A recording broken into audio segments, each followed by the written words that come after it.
अगर आप भी चाहते हैं कि डीजे बालकृष्ण म्यूजिक के ऑडियो वीडियो सबसे पहले आप तक पहुंचे, तो लाल बटन दबाकर चैनल को सब्सक्राइब जरूर कीजिए और हाँ, बेल आइकन को दबाना ना भूलें।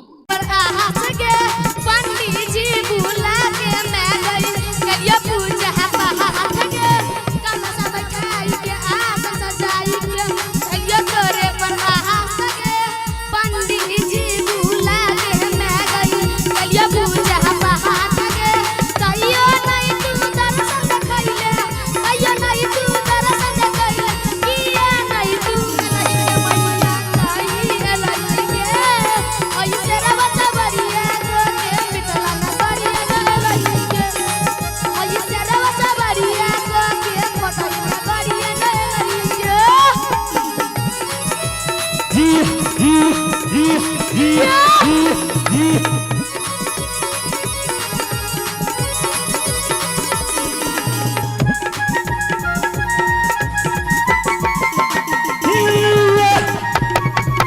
क्या बात है?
क्या बात?